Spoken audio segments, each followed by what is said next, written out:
Meu nome é Pedro Paulo Teixeira Manos. Eu sou ministro aposentado do Tribunal Superior do Trabalho. Sou professor universitário, sou professor titular de Direito do Trabalho da PUC de São Paulo e atualmente sou diretor da faculdade. Eu, antes de ser ministro, fui desembargador no TRT de São Paulo e antes disso fui juiz de primeiro grau. Eu comecei como juiz substituto em julho de 1980, eu sou do 5º concurso, nós éramos 12 aprovados e naquela época o TRT de São Paulo, o 2º regional, tinha como jurisdição os estados de São Paulo e Mato Grosso. O estado do Paraná, que tinha sido da 2ª região, já havia sido desmembrado e junto com Santa Catarina veio a formar a 9ª região. Depois Santa Catarina foi separada de Paraná e criou a 12ª região. Mas na época que eu era substituto, era o estado de São Paulo todo, porque não havia o 15º regional, e o estado do Mato Grosso. Depois, em 83, eu fui promovido a juiz titular da 14ª Junta de Conciliação e Julgamento, hoje 14ª Vara. E fiquei de 83 até 88 na minha vara. A partir de 88 eu passei a substituir no TRT. E em 93, com vários colegas, fomos promovidos com uma ampliação que houve no TRT, criação de vagas, eu fui para o TRT. E lá fiquei de 93 a 2007, quando fui nomeado ministro do TST. De modo que, em síntese, essa é a minha trajetória profissional na Justiça do Trabalho, paralelamente à atividade acadêmica que eu sempre exerci.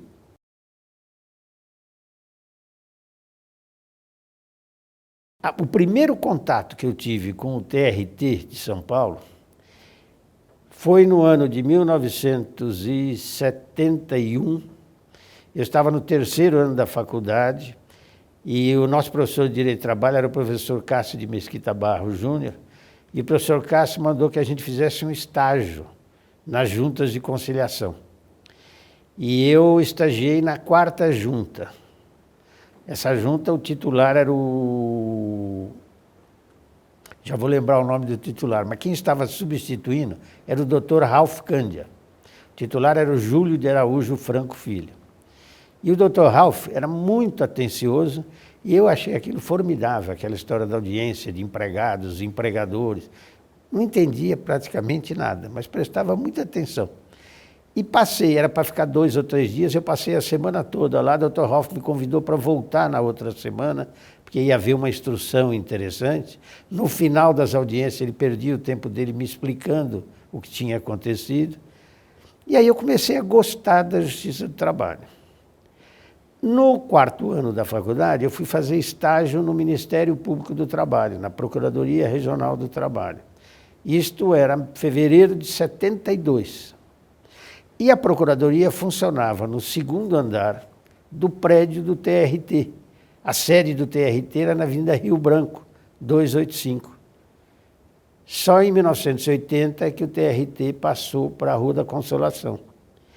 E eu, estando na Procuradoria, no 2º andar, eu transitava pelo prédio.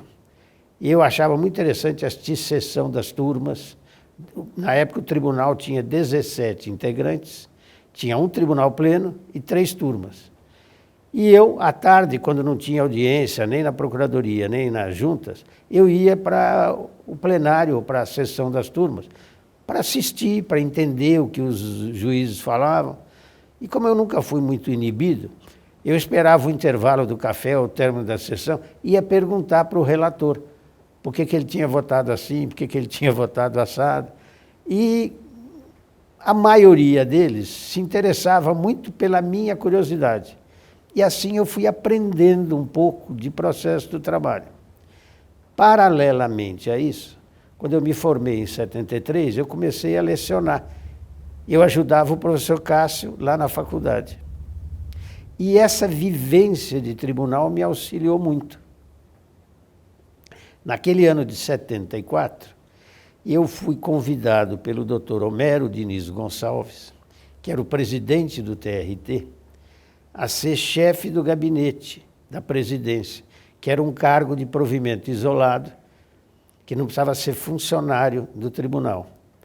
E o então chefe tinha sido nomeado procurador do trabalho. Nós ainda estávamos na fase de nomeação de procuradores do trabalho sem concurso público, assim como aconteceu na própria Justiça do Trabalho.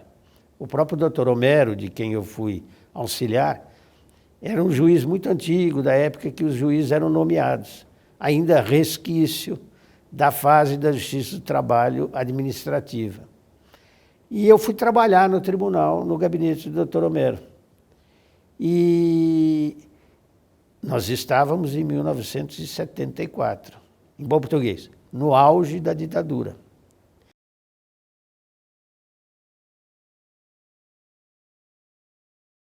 Então havia coisas interessantíssimas. Imagine você que cada vez que havia uma greve de importância política, o Ministério da Justiça queria saber, com a maior urgência possível, o resultado da greve, do julgamento, para ver que medidas tomar.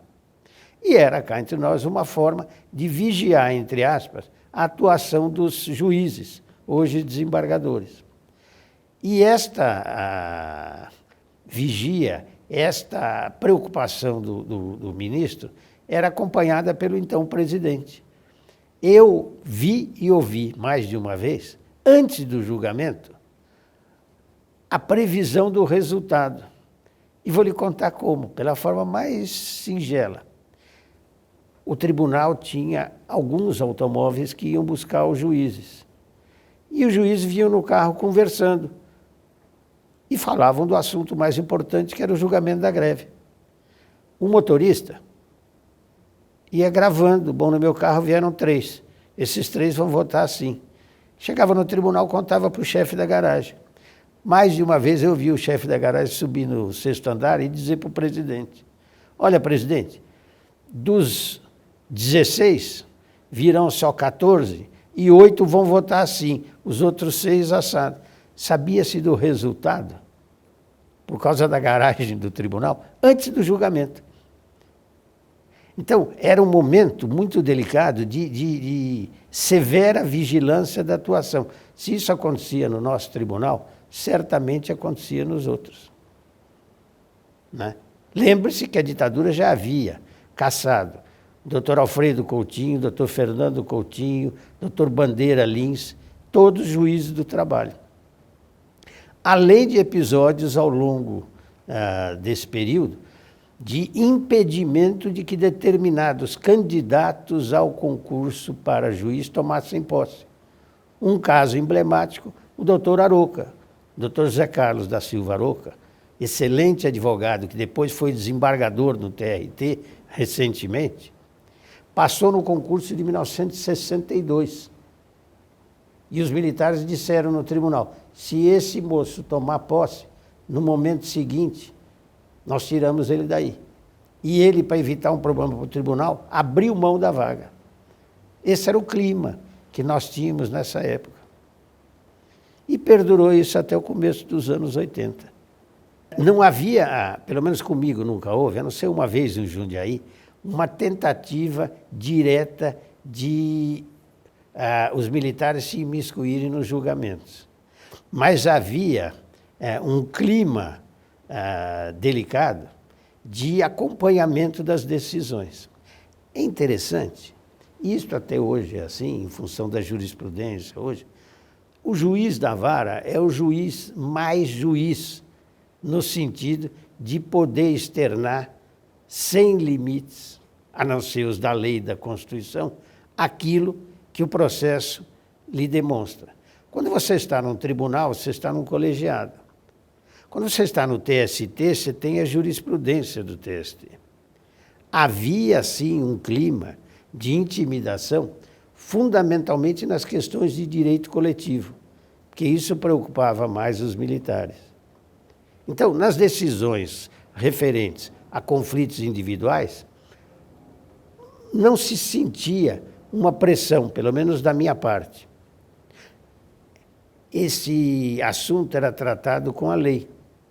Quer dizer, uma das piores coisas que aconteceram no direito do trabalho, na minha maneira de ver, foi a lei do fundo de garantia, que foi uma providência que os militares tomaram logo em 66. Depois de caçar os deputados que eram mais representativos dos interesses dos trabalhadores, aprovaram a Lei 5.107. Essa lei é de setembro de 66. Foi a lei que acabou com a estabilidade no emprego. Em troca, criou o regime do fundo de garantia, mas tirou o bem maior, que era a garantia de emprego. Então, não era preciso resolver esse assunto na decisão do juiz. Resolvia antes, mudando a lei. Este foi, a meu ver, no cenário do direito individual do trabalho, o golpe mais sério que a ditadura militar produziu em matéria de garantia e direitos dos trabalhadores.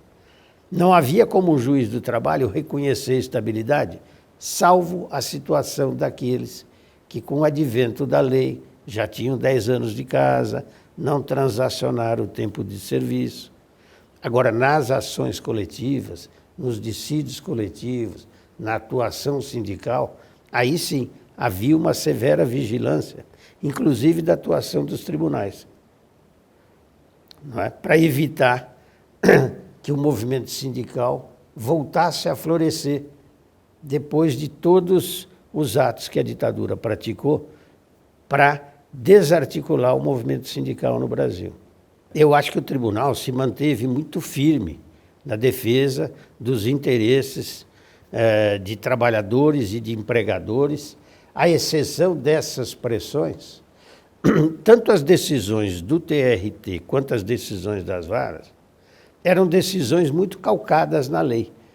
E esta era uma garantia de que o executivo não podia interferir. Evidentemente que naqueles assuntos em que havia a possibilidade de uma interpretação nesse ou naquele sentido, né, havia uma pressão para que a interpretação fosse desfavorável aos sindicatos para que eles não se articulassem. Eu me lembro de um julgamento de uma greve em 78. O ex-presidente Lula era presidente do sindicato e eu era assessor no tribunal e desci do 11º andar para o 10º, onde era o plenário, e fui assistir o julgamento. Eu estava muito empolgado com esse julgamento, porque havia uma possibilidade, pelo motivo da greve, de que o tribunal, a despeito de dizer que a greve seria ilegal, porque não foram atendidos todos os prazos que a lei criava, e a lei só criava esses prazos para impedir, na prática, a deflagração de uma greve legal. E a própria lei dizia, se a greve for ilegal, o tribunal não pode apreciar as reivindicações. Pois bem, mas nesse caso havia uma peculiaridade. E eu, muito entusiasmado, desci para assistir o julgamento. Eu me lembro que falou o ministro Pazianotto, que na época era advogado do sindicato. Então, falaram os advogados dos empregadores. Muito bem. E o resultado, para minha decepção, é que o tribunal, por uma maioria ampla, julgou ilegal a greve e não apreciou as reivindicações. Aquilo me deixou danado da vida. Tanto que eu subi um lance de escada, peguei minha pasta, saí rabugento, reclamando, peguei o elevador no 11º para ir para a garagem. Quando chegou no 10º andar, a porta abriu e entraram o advogado de então, o doutor Pazianotto, e o presidente do sindicato, que era o Lula. Aí o Pazianotto, que era meu conhecido lá do tribunal, falou assim, e daí, tudo bem? Falei, que tudo bem, o quê? Como é que o tribunal perde uma oportunidade de apreciar a reivindicação da greve? E fiz um discurso e os dois ficaram olhando para mim. Aí eu disse para ele assim, quer saber uma coisa, Almir? Me dá vontade de desistir. Aí o presidente Lula, que estava ouvindo, virou-se para mim e falou, ô companheiro, não desista não, é isso que eles querem. Se todos nós desistirmos, isso nunca vai acabar. Aí eu estava meio rabugento, falei, tá bom. Desci, peguei meu carro, fui embora para casa.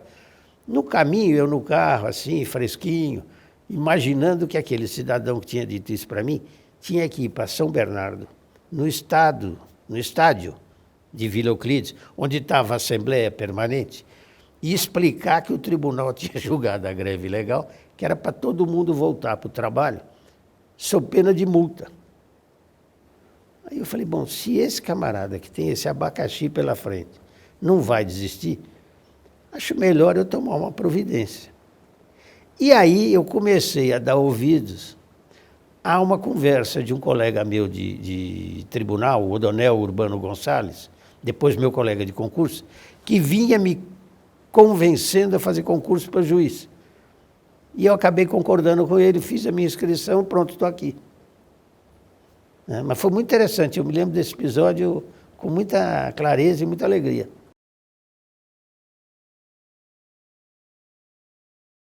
Os tribunais regionais cumpriram um papel muito importante no auxílio, a meu ver, à redemocratização. Porque os problemas aconteciam nas varas do trabalho e os problemas coletivos tinham início no TRT. Mas mesmo os individuais, dispensas por causa de greve, etc., comportavam recurso ordinário. Então, o TST, claro que tinha uma importância, mas a grande maioria dos processos se resolvia na segunda instância, nos TRTs.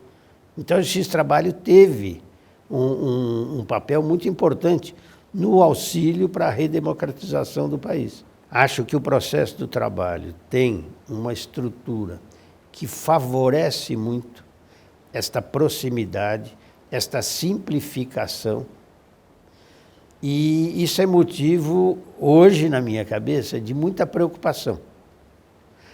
Por que eu estou dizendo isso? Primeiro, vamos pensar o seguinte, o processo do trabalho, ele, de 46 para cá, quando a Justiça do Trabalho passou a integrar o Poder Judiciário, de uma maneira inteligente, o legislador trouxe para a Justiça do Trabalho, integrante do Poder Judiciário, um processo simples. Ele poderia apenas dizer o seguinte, o reclamante da fase administrativa passa a se chamar autor, o reclamado, réu. Aplica-se o processo civil integralmente às questões conflituosas trabalhistas. Não fez isso. Por quê? Porque a população já tinha aí 2 décadas de familiaridade com aquele processo. Inteligentemente trouxe um processo simplificado, o que seria o rito sumário do processo civil de 39, para o nosso processo ordinário. Isto possibilitou ao juiz, à juíza do trabalho, ter um contato direto com as partes. O processo do trabalho, essencialmente, é audiência, enquanto o processo civil é um processo mais cartorário.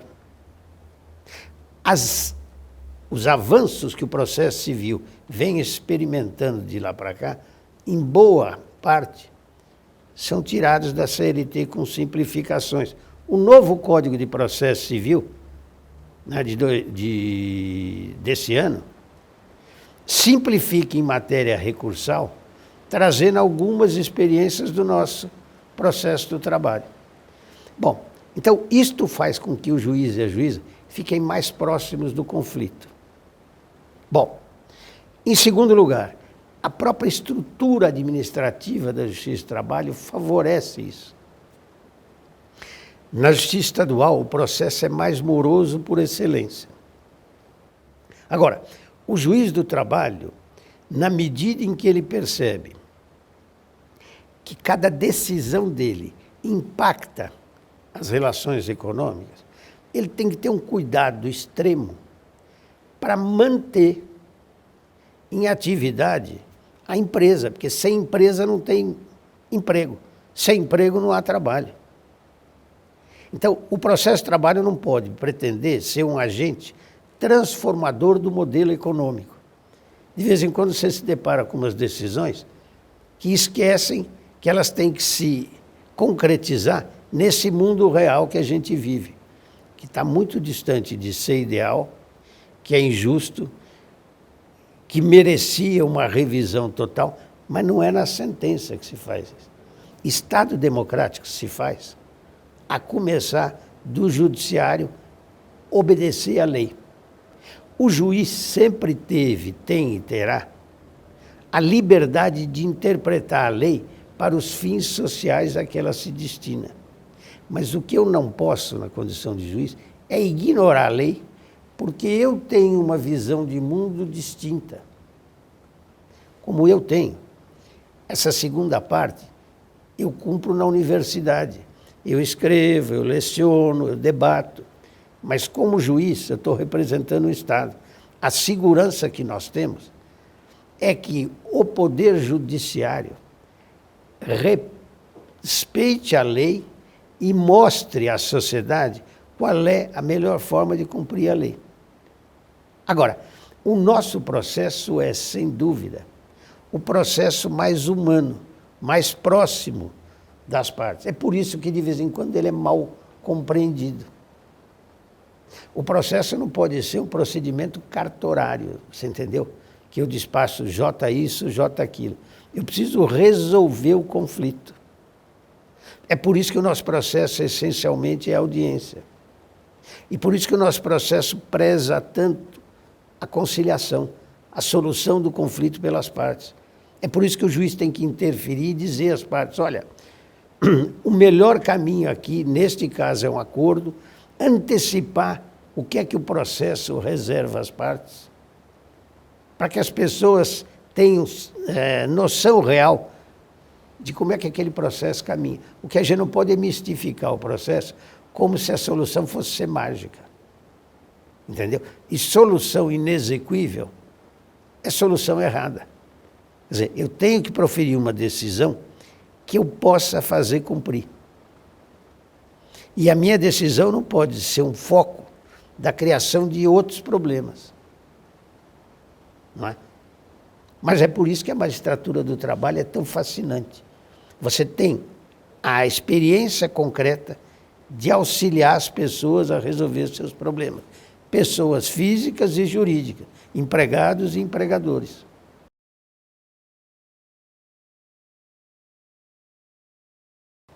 Eu comecei a colocar em prática uma experiência quando eu era vice-presidente judicial no nosso tribunal, que tinha sido iniciada pelo meu antecessor, o desembargador João Carlos de Araújo.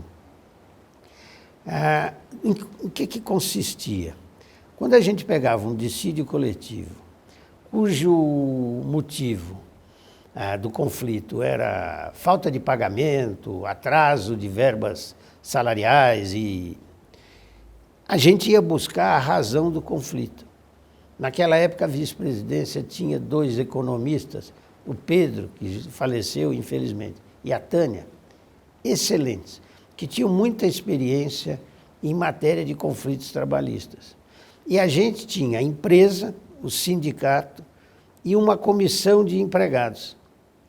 Era formidável você entender o conflito e perceber que o que estava acontecendo, no fundo, era a empresa desconfiar do sindicato, achando que o sindicato tinha outra intenção que não resolveu o problema.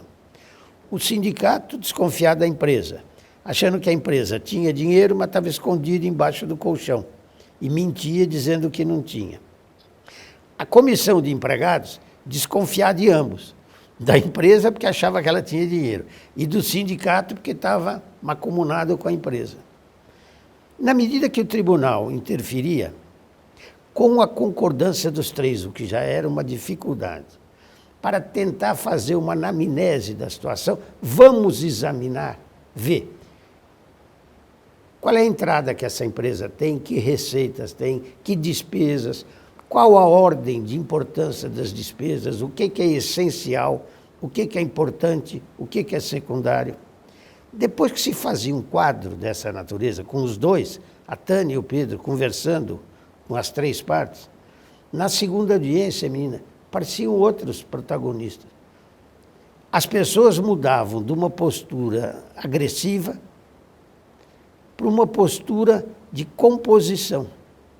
Quantos e quantos casos a gente suspendeu o processo e fez um procedimento acompanhado quinzenalmente, em que a empresa reestruturava a sua parte financeira, passava a pagar os empregados que ganhavam menos, mais rápido, os que ganhavam mais, com um pouco mais de prazo, porque tinham mais condições, tinham alguma reserva, e ao cabo de alguns meses, eu me lembro de uma empresa, geralmente empresas nacionais, e a gente prezava muito isso, porque essas empresas são fruto, como há várias ainda aqui, de um trabalho incrível da terceira geração de antecedentes e que foram, por vários problemas, sendo levada à bancarrota. O que faltava era uma orientação. Eu me lembro de uma empresa que chegou lá com uma receita de 40 mil e uma despesa mensal de 400 mil. Aí reestruturamos, etc. Essa despesa de 400, do emergencial caiu para 80, a receita de 40 dobrou, começou a equilibrar, começou a mudar. Depois de 6 meses eu arquivei esse processo, os números tinham se invertido.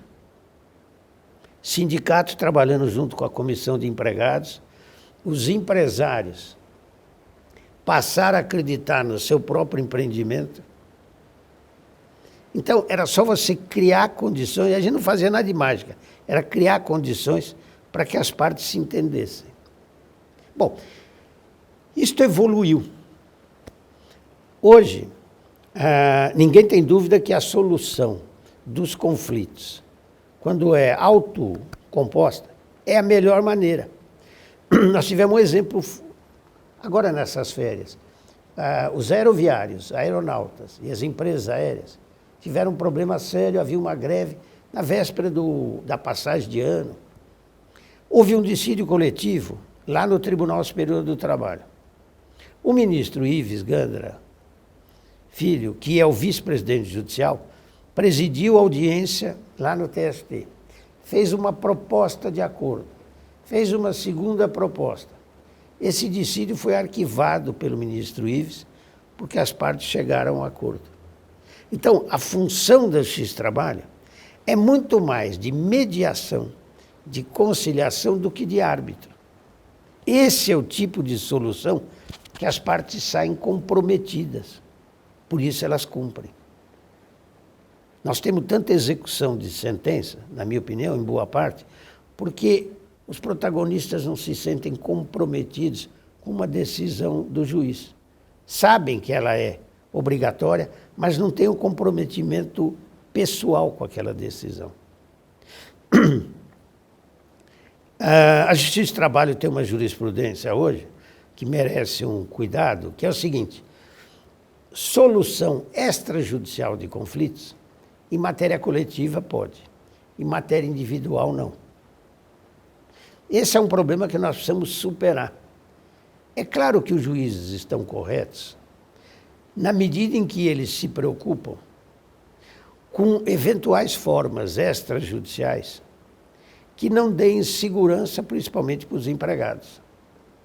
As próprias empresas veem com muita reserva a ideia de ir para uma instância extrajudicial, pagar o que resolverem lá e depois vir ser acionada novamente na Justiça do Trabalho. Então, o que a gente precisa é de instrumentos que sejam eficientes, que deem segurança ao empregado de que não vai ser lesado e à empresa de que não vai perder, entre aspas, seu tempo, sendo acionada extrajudicialmente, depois judicialmente. Porque, na minha experiência na Justiça do Trabalho, eu não acredito em nenhuma fórmula mágica que consiga fazer com que os processos sejam bem resolvidos em curto espaço de tempo. O juiz de primeiro, segundo grau ou de tribunal superior, e isto vale para nós, vale para o STJ, vale para o Supremo, tem um dilema atroz hoje. Ou eu decido bem e demoro, porque o volume é muito grande, ou eu decido rápido e mais ou menos. Era preciso que a gente tirasse, no nosso caso, do trabalho do juiz, o que ele não precisa fazer. Onde já se viu, cálculo de hora extra o juiz tem que fazer saber se o cidadão tem direito à diferença de reajuste. Isso tem que ser feito extrajudicialmente, para deixar para o juiz as questões jurídicas importantes, as teses jurídicas, porque aí vão ser bem analisadas num espaço de tempo razoável. Mas hoje, vá a qualquer vara do trabalho, do Brasil todo, é uma avalanche de processos. O Brasil tem mais de 2 milhões de processos trabalhistas a cada ano. O Tribunal Superior do Trabalho, em 2012, teve lá 200 e tantos mil processos. Em 2013, 300 e tantos mil. São 24 ministros a julgar agravos de instrumento e recurso de revista. 300 mil processos. Dá mais de 10 mil para cada um. Fora o resíduo que sobrou do ano passado. Quer dizer, o sistema de solução de conflitos tem de incorporar formas extrajudiciais e judiciais. E a Justiça do Trabalho tem muita experiência para contribuir.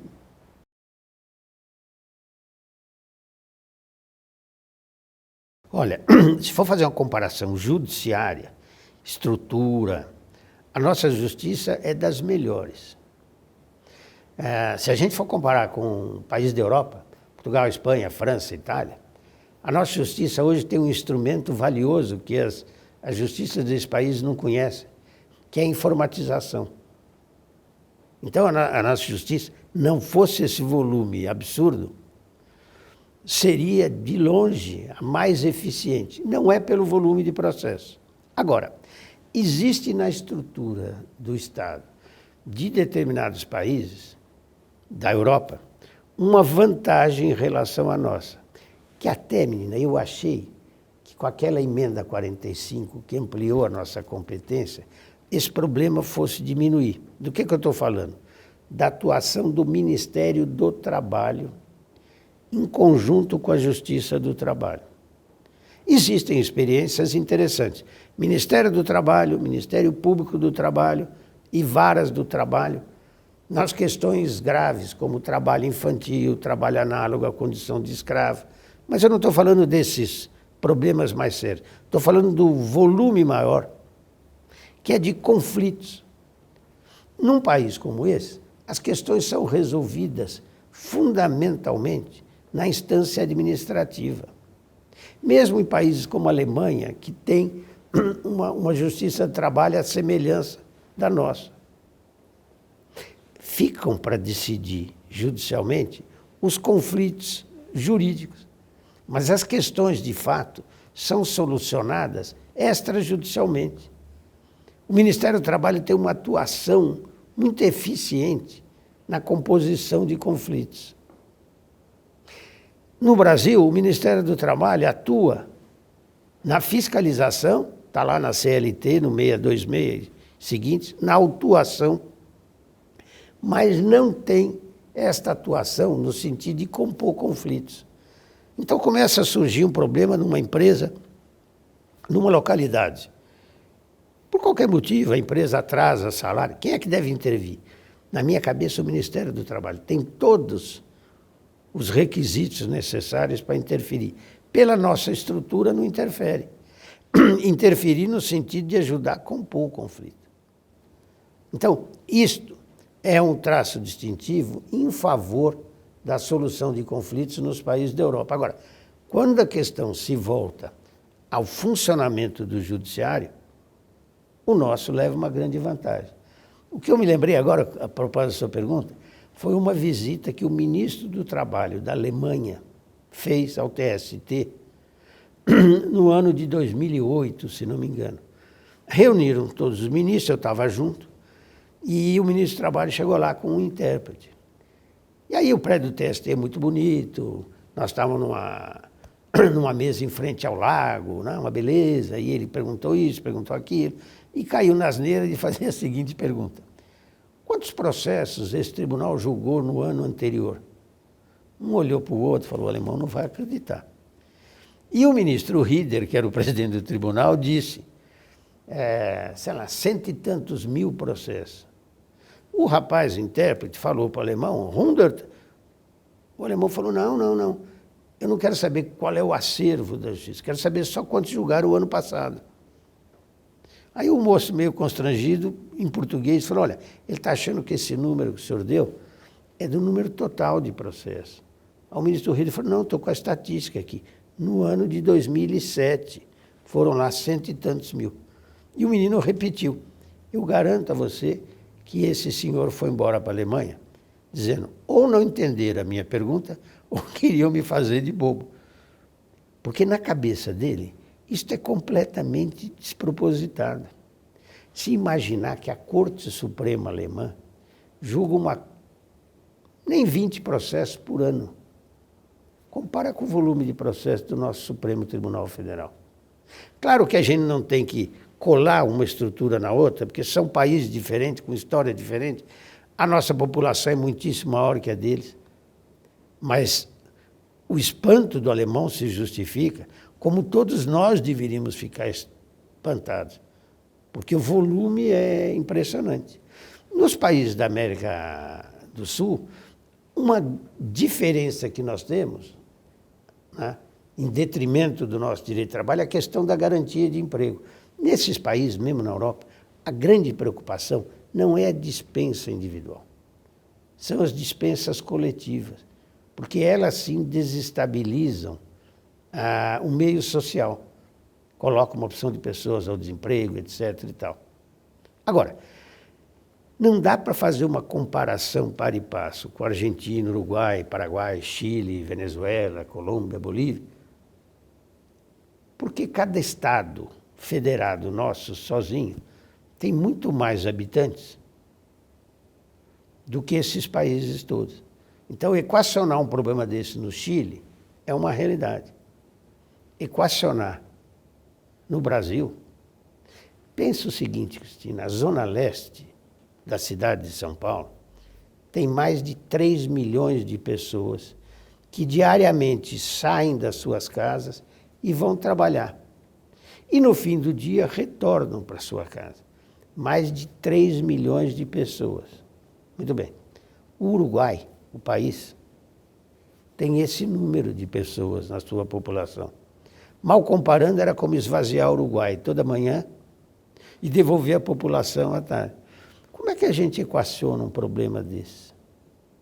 É muito difícil.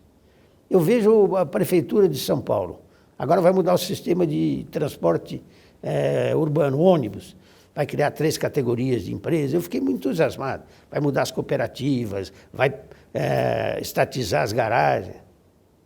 Como é que resolve um problema numa região que tem mais de 10 milhões de pessoas? Isso é claro que tem solução, mas a solução a médio e longo prazo. E no nosso problema trabalhista é a mesma coisa. Quer dizer, seria ilusão achar que a gente cria um mecanismo e ele... Exemplo concreto. Lembra da emenda 20, que acabou com os representantes classistas? Essa emenda foi de dezembro de 99.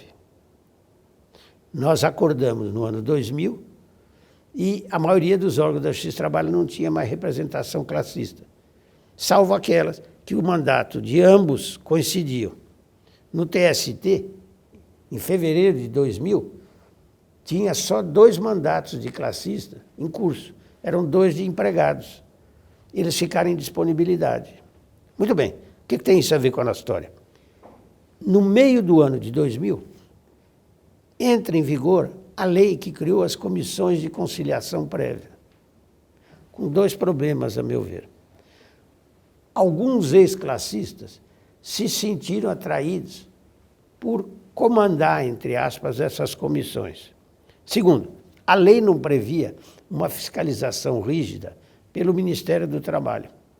Resultado, não precisaram 6 meses para que essas comissões passassem a ser desacreditadas. As poucas que sobreviveram eram comissões de conciliação prévia das empresas. Que lição que a gente tira disso? Eu acho que nós não temos absolutamente que desistir da forma extrajudicial. Esse é o caminho. Mas eu acho que eu aprendi que a solução tem que ser mais tranquila. Não há nada que funcione sem uma fiscalização efetiva. E não há problema na nossa sociedade que a gente resolva de uma hora para outra. Porque cada pequeno problema que, se você considerar o universo em que ele se dá, envolve milhares de pessoas. Não é? A própria informatização na Justiça do Trabalho, que é hoje algo muito interessante, que tempo que demorou para a gente acostumar. Cada procedimento novo que parecia colocar em xeque o próprio sistema, mas aí, com tenacidade, a Justiça foi aperfeiçoando, aperfeiçoando.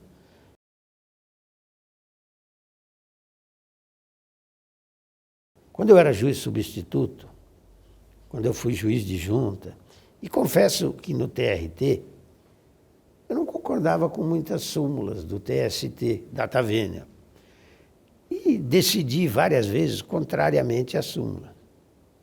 Um belo dia eu me vi no TST. O fato de eu não ter contribuído para a elaboração da maioria das súmulas, absolutamente me permitiria julgar contra as súmulas.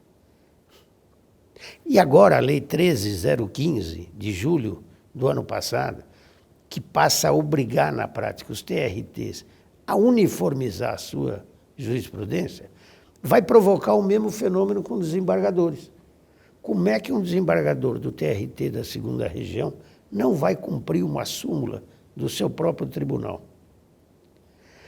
Agora, do ponto de vista pessoal, eu entendo porque vivi isso, eu ter de decidir de acordo com uma súmula, não obstante o meu convencimento político, jurídico, pessoal, seja contrário, é uma experiência que não é das mais agradáveis. Mas entre a satisfação dos meus interesses pessoais e a obrigação que eu tenho de contribuir para um ambiente tranquilo em função da jurisprudência, eu tenho que me submeter à jurisprudência. Eu acho que o caminho da jurisprudência consolidada contribuirá muito, é o caminho realmente que nós precisamos trilhar para minimizar esse efervescente crescimento de processo. Quando nós, cidadãos, empresas, sindicatos, tivermos a certeza que tal tema é resolvido assim, eu vou pautar o meu comportamento em função daquele entendimento jurisprudencial. Quando o Supremo decide uma questão e dá a repercussão geral e diz todos os casos têm que ser decididos como esse, quando o TST decidir um caso e entender que aquilo se aplica aos recursos repetitivos, nós vamos ter na comunidade jurídico-trabalhista o ambiente propício para apaziguar as discussões sobre aquele tema. E vamos deixar de ter ações repetitivas. Quer dizer, quando eu volto ao meu tema, quando eu disse que as soluções extrajudiciais são fundamentais, nós podemos diminuir muito o espectro de questões lá se os responsáveis pelas ações trabalhistas observarem a jurisprudência como ela deve ser observada. Então, se o TST diz, olha, tal questão se resolve assim, aquela questão jurídica na Justiça do Trabalho está resolvida. Qual é a saída que você tem? E é o Supremo discutir. Quando o TRT, em matéria que não comporta revista, uniformizar o seu entendimento, as reclamações trabalhistas tenderão a diminuir. E como é que fico eu com a minha tese, que é contrária à jurisprudência? Eu escrevo um artigo para a revista do TRT. Vou na Ematra, faço uma palestra e digo que não concordo data vênia. E vou estimulando o debate até que os desembargadores resolvam rever a súmula, ou os ministros. Enquanto isso não acontecer, a regra é aquela. O interesse social é muito mais importante do que o tribunal ouvir as minhas lamentações, né? O TRT de São Paulo é o tribunal que tem o maior volume de processos, é o maior tribunal do país. Então, as grandes questões, os grandes temas, começam aqui no TRT. E aí, Cristina, é muito interessante você perceber o seguinte: pode ser mais chique ser ministro do que desembargador. E mais chique ser desembargador do que ser juiz. Mas o juiz da vara é que é o verdadeiro juiz. O juiz da vara é aquele que recebe uma folha com uma pretensão. E daqui a alguns meses, ele dá uma sentença num processo que ele formou. Ele lê os documentos, ele ouve as partes, ouve as testemunhas, ele faz o processo, ele conhece o conflito e resolve. No mais das vezes, resolve conflitos sem decisão anterior alguma para ele se basear. Porque aquela matéria é nova, o TRT não disse nada, o TST não disse nada, a doutrina não escreveu a respeito. Então, ele é o desbravador daquela tese. Não é? E isto você vê nitidamente no TST, com os grandes temas que começam as discussões na segunda região. Claro que tem 15ª, primeira, terceira, né? O fato é que a importância do TRT da segunda região para a formação da jurisprudência do TST é inegável, né? Eu levava uma vantagem, inclusive, porque volta e meia eu pegava lá um caso para julgar e, para minha alegria, eu tinha participado do julgamento aqui. Então, era obrigado a me dar por suspeito e mandar o processo para um colega. E era menos um para eu julgar. Mas o volume é muito grande.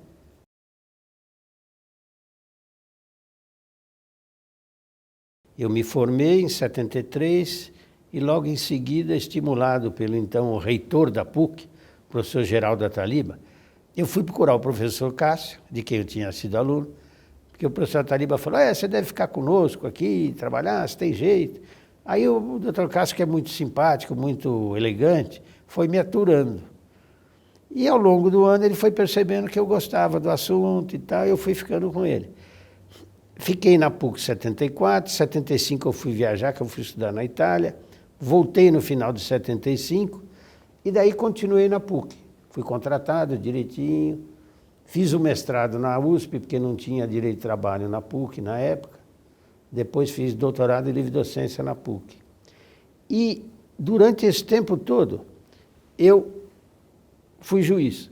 Quer dizer, de 78 a 80, eu fiz o meu concurso. Até atrasei a defesa do mestrado por causa do concurso. Depois que eu virei juiz substituto, tomei posse, no final de 80 que eu defendi o mestrado.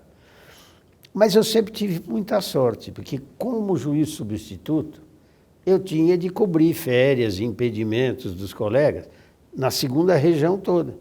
Isso implicava Corumbá, Cuiabá, Campo Grande, que eram as 3 comarcas da atual 23ª e 24ª regiões, além de juntas como Santa Fé do Sul, Fernandópolis não tinha junta, Araçatuba, Ribeirão, papapá.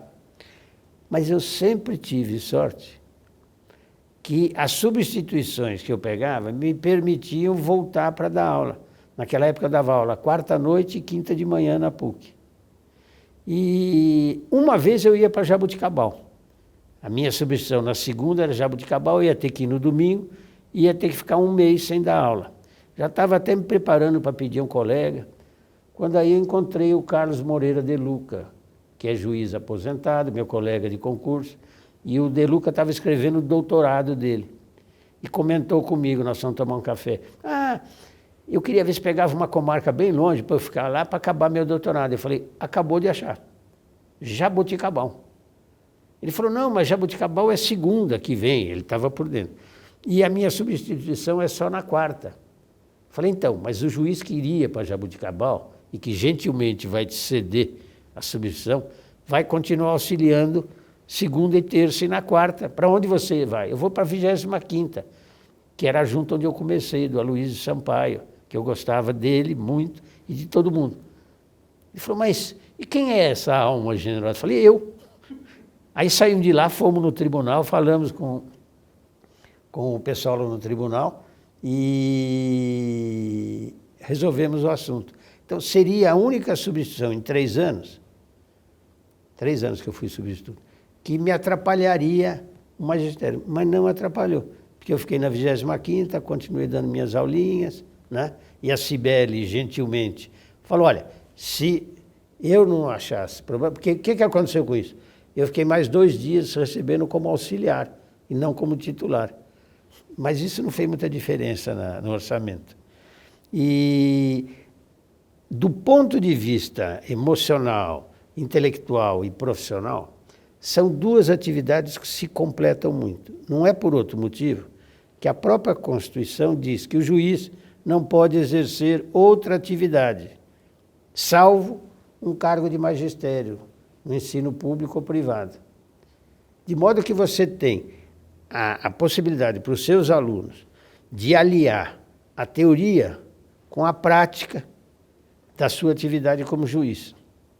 E esses problemas que todos nós temos de ter que decidir assim, embora pense de outra maneira, você compensa na academia. Você escreve, você leciona, faz uma palestra. De modo que eu acho que e faz com que a sua cabeça não pare de funcionar. Né? Felizmente, hoje, o CNJ reconhece que é critério para avaliação de promoção de juízes o interesse acadêmico. Felizmente, hoje, as EMATRAS, a ENAMAT, na Justiça do Trabalho, fazem com que os juízes tenham condição de continuar estudando. Porque no meu tempo, a ideia é de que depois que eu passei no concurso para juiz, eu sou a maior autoridade, eu não preciso estudar. E o conhecimento, ou a gente vai alimentando, ou ele vai se fossilizando e se transformando em desconhecimento. Estamos aqui conversando e tem um novo Código de Processo Civil para entrar em vigor. Ou, o que é que nós vamos fazer? No mês que vem, lá na PUC, nós vamos abrir os cursos de especialização com uma palestra sobre o novo Código. E todo mundo precisa estudar o novo Código. A ENAMAT está preocupada, a EMATA está preocupada. Por quê? Porque o juiz precisa continuar estudando. Aqueles que lecionam, né, que é uma faculdade, não é obrigatório o cidadão lecionar, eles têm a facilidade de estar próximo. Então, você está na faculdade, tem uma janela, você pode assistir uma aula de alguém, você sabe que vai ter uma palestra. E isto faz com que a gente neutralize um cacuete do juiz, que é dizer o direito. A jurisdição não é outra coisa do que jurisdictio, é dizer o direito. Se a gente não se policiar, a gente começa a achar que ninguém tem que discutir conosco.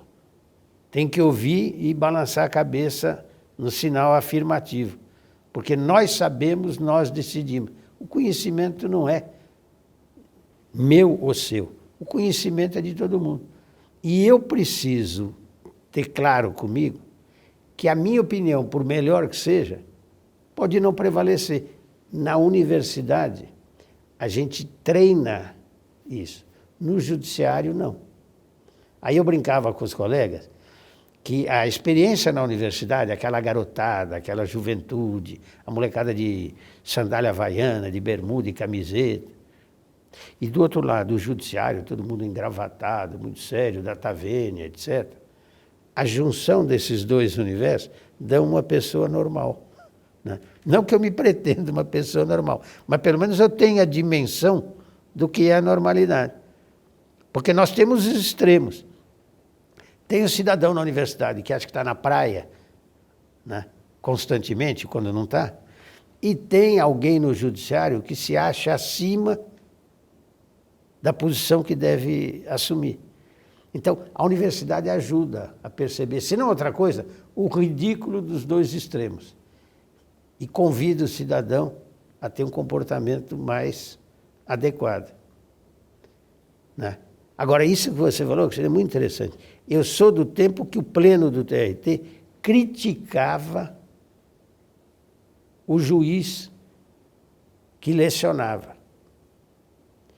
E quem é daquele tempo sabe que foi isso que aconteceu, por exemplo, com o professor Amaury Mascaro Nascimento, que era juiz da primeira junta, que era dos mais brilhantes juízes, que tinha uma junta em dia e que não foi para o TRT por inveja dos colegas do TRT, que quando não tinham mais jeito, porque ele iria, em vez de fazer uma lista de 3 mais 1 remanescente, que ele teria 2 chances, resolveram inusitadamente fazer 2 listas, para que ele concorresse numa só que ele já sabia que não teria chance.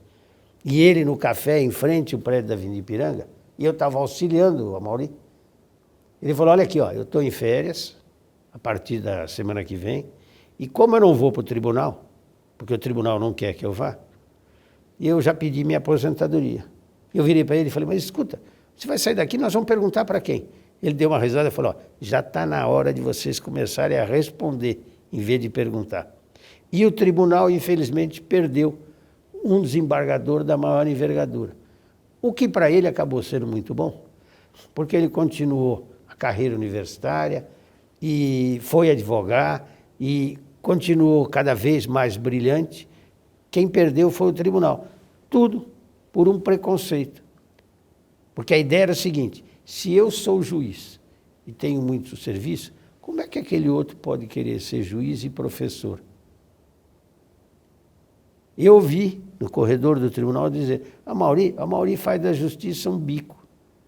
Isso era uma acusação perversa e invejosa, porque não era verdadeira. Então, hoje, a gente respira ares muito mais democráticos e inteligentes, né? É o próprio tribunal estimulando os colegas a estudar.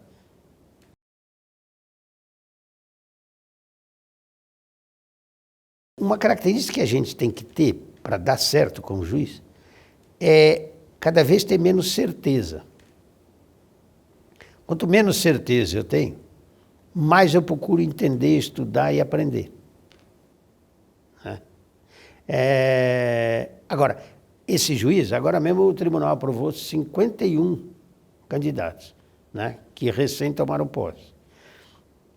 Eu vejo algumas coisas como alvissareiras. A média de idade aumentou um pouco, o que significa que os aprovados são pessoas que já têm um pouco mais de experiência do que algum tempo atrás nós tínhamos. Essa exigência dos 3 anos de carência entre a formatura, a obtenção do título e o concurso, mas nenhum, com raríssimas exceções, está nesse limiar. É gente com mais tempo. Gente que advogou, que foi servidor, enfim. Outra, a pessoa tem que ter uma preocupação constante com as coisas, com as notícias do mundo. Cada sentença que eu profiro é para ser cumprida nesse mundo. Eu tenho que entender o que está acontecendo nesse mundo. Então, o juiz não pode ser alguém alheio ao que está acontecendo. Agora, o juiz tem que entender que a sentença que ele profere tem um espaço delimitado do ponto de vista político, do ponto de vista econômico. Ele não pode imaginar que a sentença dele faça milagres. Eu vou dar uma sentença para mudar o sistema econômico. Eu vou acabar com o capitalismo na minha sentença. Ou eu vou reforçar o papel dessa ou daquela instituição. Não é isso. Então, agora, tudo isso vem da experiência que a pessoa tem de observar criticamente a realidade. É por isso que o juiz contemporâneo tem que ser alguém inserido, né, na realidade em que vive.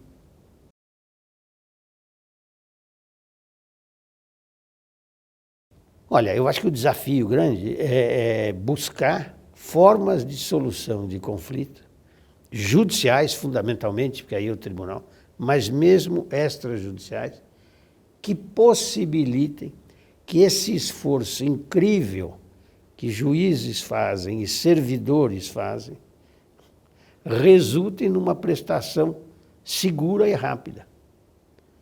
Porque, pensa um pouco, esses juízes trabalham tanto.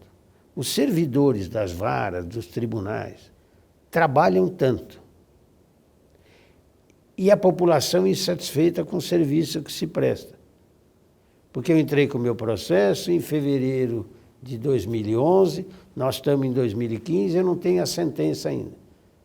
A sensação que a pessoa tem é que ninguém liga para o problema dela, que o juiz não trabalha, que o funcionário fica... E não é isso, é o volume. Agora, o tribunal precisa contribuir muito e pensar o seguinte: todos os processos têm de ter o mesmo procedimento. Né? Como é que se faz para conseguir agilidade? Porque tem um outro problema. Julgar é um primeiro momento. Aí vem um segundo momento, que é cumprir a sentença. Esta fase de execução da sentença, que é exatamente onde o carro pega, porque aí o devedor sente na pele que eu diga no bolso, o efeito da sentença, há uma resistência que é mais do que compreensível. Pois bem, como fazer para agilizar isso sem ser violento? Porque o que eu vejo é o juiz do trabalho aflito, angustiado, porque ele não consegue fazer cumprir a sua sentença. Então, de vez em quando, tem algumas decisões que são estratosféricas, responsabilizando quem não é efetivamente responsável, desconhecendo determinados institutos jurídicos que são basilares, para com isso poder alcançar o patrimônio de terceiros que até no limite podem ser responsáveis, mas que têm o direito do devido processo legal, do princípio do contraditório, da ampla defesa. Quer dizer, eu me recuso a achar que qualquer juiz ou juíza do trabalho faça isso por ignorância ou porque é malvado. Isso tudo decorre dessa angústia que as pessoas vivem. Imagine você ser uma juíza e ir para casa com aquele peso no seu ombro de tantas sentenças que você tem e não consegue fazer cumprir. Porque o devedor é recalcitrante, porque o devedor é desonesto e se desfez de todo o seu patrimônio. Isto vai pesando até o momento que você pratica um desatino. Primeiro que passar na sua calçada, você pega para pagar o seu cliente. E ele que vai procurar o verdadeiro devedor. Mas aí nós começamos a desdizer o direito. Isso é antítese do que o judiciário tem que fazer. Como o TRT pode agir? Contribuindo para que essa angústia do juiz diminua. Não é só o juiz. O diretor de secretaria, o servidor, os oficiais, têm todos a mesma angústia. Porque cada sentença que a gente consegue cumprir é uma satisfação para todo mundo. Então, o grande desafio é esse. E os tribunais têm pensado nisso, o TST tem pensado nisso. Esta lei que eu falei, 13.015, de iniciativa do TST, que foi aprovado ano passado, tem exatamente esse objetivo. Tem um projeto de lei no Senado Federal, projeto 606 de 2011, da autoria do TST, que simplifica e otimiza a execução trabalhista. E o TST, o ministro Levenhaz, estão lá fazendo empenho para aprovação desse projeto. E tudo isso vai militar, não vou dizer na folga do juiz, mas num dia a dia menos angustiante, né? E haja remédio para tomar, e haja serviço médico para dar conta, né?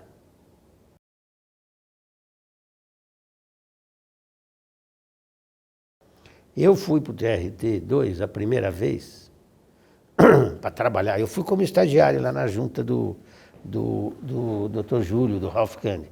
Mas eu comecei a trabalhar naquele prédio dia 5 de fevereiro de 72. Quer dizer, semana passada completou 72, 43 anos, né? 20 a menos do que a minha idade. Então, eu passei 2/3 da minha vida vinculado ao TRT2. Eu fui para o TST, fiquei lá pouco mais de 5 anos, mas eu sempre achei que o meu tribunal é o daqui. E não me desliguei daqui. E como todo bom aposentado, o que eu fiz? Vim de Brasília, transferi a conta do Banco do Brasil, onde que eu botei? Lá no TRT. para ter uma desculpa de que eu vou ao banco, mas na verdade eu vou lá ver se está tudo em ordem, se não estragaram nada no meu tribunal. A importância do tribunal para mim é a importância da minha vida. Então, se eu tivesse que começar de novo, né, eu faria direito de novo, faria concurso, seria funcionário da justiça, seria juiz, e fiz grandes amigos, tenho muitos amigos do tribunal, e hoje continuo, sou diretor da faculdade, mas tenho uma sociedade de advogados com a minha filha, faço alguns trabalhos, e tudo isso em função do patrimônio que eu fui adquirindo. Não o patrimônio físico, financeiro, mas o patrimônio intelectual e profissional que eu fui adquirindo através do TRT. Já fiz muita coisa pelo TRT, mas ainda sou devedor muito mais comparativamente ao que o TRT fez por mim.